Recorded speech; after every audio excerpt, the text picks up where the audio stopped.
I was the best. One-man army. By myself, I got to the top.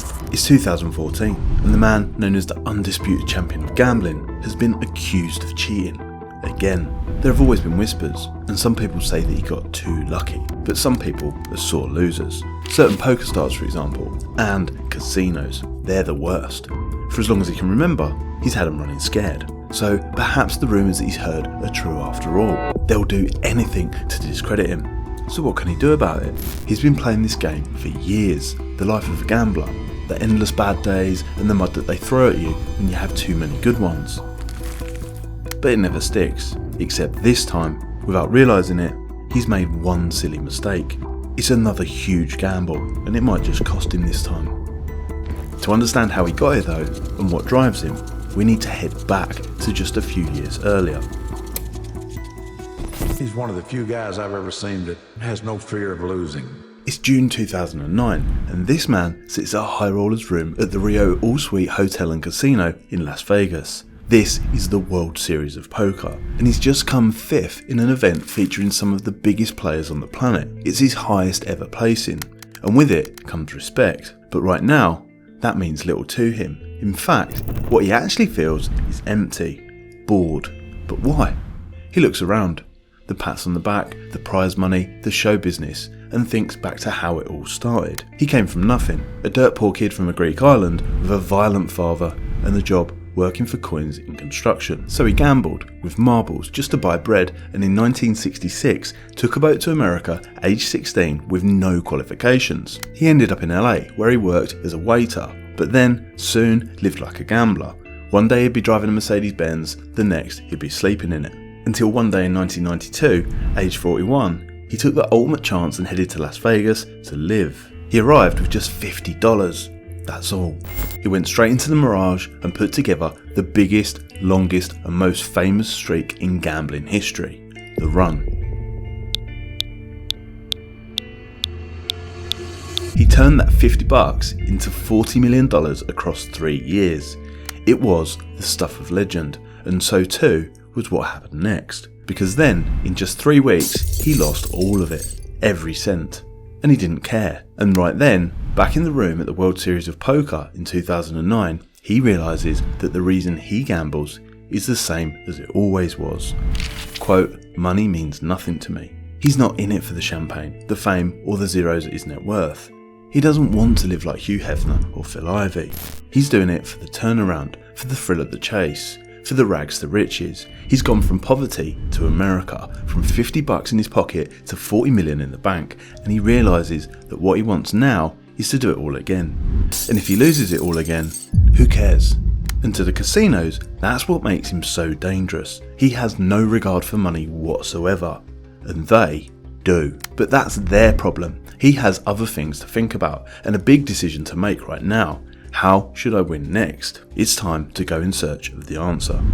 His real name is Archie Karas, but ever since the day he jumped ship, he's been Archie Karas, or the Greek. His first way of making a fortune was pool, until he hustled one too many people and no one would play him anymore. The game he's most famous for is poker.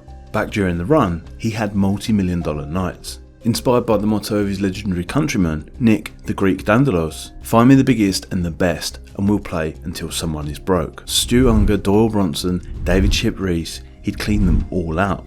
God made your balls a little bit bigger, Chip had said. But most poker pros didn't want to go broke, so now it's for kudos only, not millions. And he wasn't interested. Next, he turned to dice, but that wasn't the answer either. It all happened too fast. 1 second you win big, the next you lose everything. And so he asks himself, what can I play where there's fun in the game and I can win big? And better still, where the opponent that I can hurt is the casino. There's only one answer, blackjack. Because in blackjack, you win money off the house, not off your fellow gamblers. The aim of the game is to build a hand as close as possible to 21 and better than the dealer, without going over. Any player who beats the dealer without busting wins their wager back, plus at least the same amount again, all coming from the casino's bankroll. And to add to the appeal, blackjack's odds are better than most on offer. It's you versus the dealer in a game of skill and balls, and whilst the odds aren't quite 50-50, Of course, the house tweaks the rules so they have an edge, but at 48.5%, they're not bad. Now the Greek has played blackjack. Of course he has. He's played everything, but now it's time to fall in love. When he beat Vegas before, they said that he was lucky. And sure, he's lucky not to care about losing, but you also need to know how to play to get yourself an edge or minimise the edge held by the house. And he doesn't. Not really. Not yet. So it's time to change that. It's time to get serious. 2009 turns into 2010, 11 and finally 12. Now he's playing blackjack everywhere, at least everywhere in Vegas. Binion's Horseshoe, where he made his name during the run, the Bellagio and Caesar's Palace. But the trouble is, everywhere in Vegas, he's a known man, perhaps even a marked man. Just like you can't make an omelette without breaking a few eggs, you can't win $40 million without upsetting a few casinos. So as much as he'd like to turn his rags to riches, again, in the town where he now lives, he starts to realise that it may not be possible. Maybe there's a better way, a better place, somewhere he feels at home. Yet nobody knows his name. There is, and he decides to go there, back to where he first made his home when he first arrived in America, the Golden State. He decides to take his blackjack game to California. It's 2013 and the Greek is in the Barona Resort and Casino in Lakeside, California. It's a town that couldn't be more different from Vegas, a peaceful, picturesque, nature-filled community, 20 miles outside of San Diego, and there the Greek is going back to basics too. He sat at the blackjack table, flying under the radar. If not for the John Gotti hairstyle and 2 Demore gold and diamond pinky rings that he sports, you might think that he was some sort of businessman, an executive at a respectable corporation. And he's not even playing high stakes yet either, because you have to start somewhere, and he doesn't want to set any alarm bells ringing. He looks around. It's a relaxed atmosphere, but upscale, so plenty of money to be had. He breathes in the buzz. When you have nothing, that means everything is possible. He's exactly where he wants to be. Just him, skill, luck and balls against the casino, and soon enough the game is going his way, and so too are the dealer's chips. It's that same old magic feeling you get at the start of a streak, when most of what you touch turns to gold, and when it doesn't, you just double up next time and win even bigger. As the night gets long, there are wins and more wins, and eventually he's up $8,000. It may seem like no big deal when you've been up 40 million, but he just needs a bankroll. So it's not bad to start. Not a bad start at all. So he quits while he's ahead, takes the congratulations from the players alongside him. It's nice that they're just watching him for a win for a change, rather than hating him for it. It turns out though, that there's a problem, because they are not the only ones watching. At the Barona Resort and Casino, up in security something doesn't feel right. They watch the CCTV of the Greek's game, over and over again. They talk to the dealer. They look up his records. Oh, it's that guy. And then, when they're sure, finally, they say it. He's cheating, call the cops. A not guilty plea from a world-famous gambler accused of cheating at cards at Barona Casino. In September of 2013, the Greek is arrested. He pleads not guilty. He denies any wrongdoing. Quote, "I never broke any law in my life." What are they even accusing him of? Card counting? Colluding with a dealer? X-ray vision? When his counsel arrives, it becomes clear. He's been accused of card marking. But how? Karas has been charged by the district attorney's office with burglary, winning by fraudulent means, and cheating. Now, card marking involves marking the backs of cards through bending, scratching with a tack or sandpaper, or applying substances. The markings must be visible. That means anyone could potentially see them if they looked hard enough, including the dealer. But they're discreet, so only the card marker who's actually looking for them will notice. But according to the casino, what has the Greek used to mark his cards? He's accused of concealing coloured dye in a hollowed out gambling chip that he would inconspicuously swipe over the cards, smudging the backs of the jacks, queens, kings and aces. In blackjack, the face cards play a crucial role. Jack, queen and king are all worth 10, so they can take you a faster hard to beat total or send you bust. Now aces, which can be played as a 1 or an 11, are even more handy.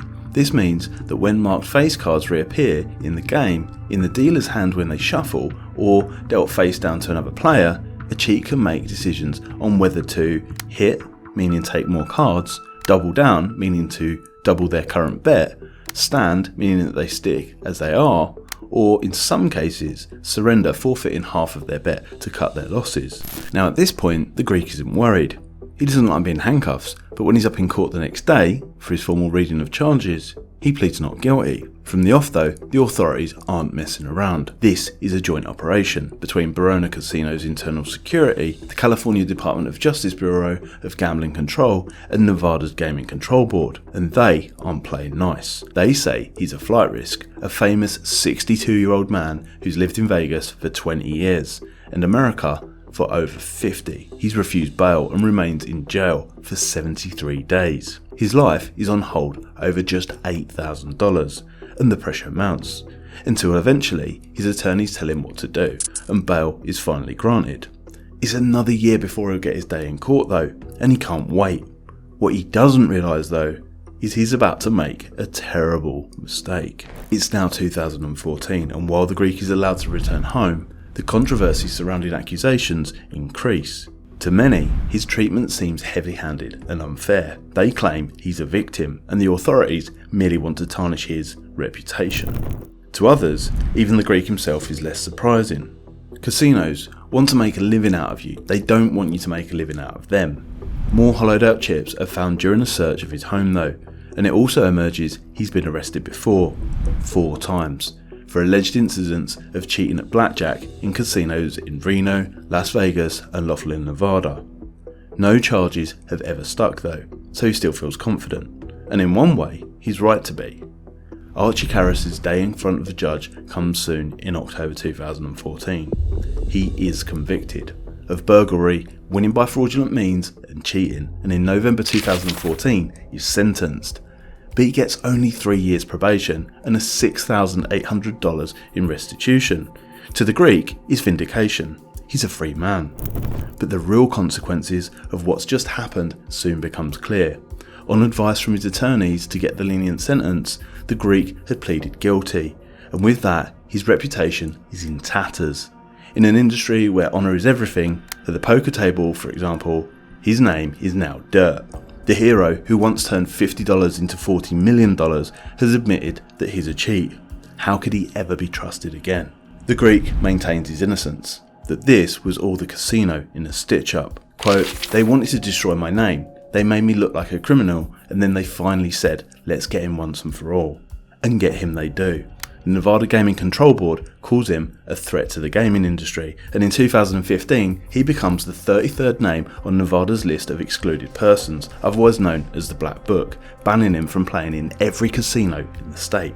His career is over. And to the Greek, it doesn't make sense. If I was cheating, I'm not going to get broke. As the years go by, the impact of that one mistake, pleading guilty, takes its toll. The Greek feels let down by his counsel, who advised him to admit that he says he didn't do it. He will never again experience the same hit he got from gambling. In 2021, he admits that gamblers enjoy both winning and losing. You get a fix by losing. But that stress means the damage to his reputation is matched by the damage to his health. When you win, it's like cocaine. When you lose, heroin. You're speedballing. And 3 years later, in September 2024, Archie the Greek Karas dies, age 73. Since the scandal, casinos have invested even more heavily in surveillance and security, knowing that their edge, however unfair it might be, means nothing if gamblers can cheat their way to a better one. They continue to find new ways to crack down on card marking and card counting in blackjack, playing with multiple decks and increasingly asking players to not touch their cards. They do so all in the name of a better user experience, because some less experienced players prefer not to touch their cards so they don't make a mistake, and some more experienced players dislike the inevitable delays when they do. To many though, it was just another example of the one-sided world of the casino, where the Greek was indeed a cheat, the luckiest man alive, or both. His name will always remain in gambling history, just like this guy in the next video.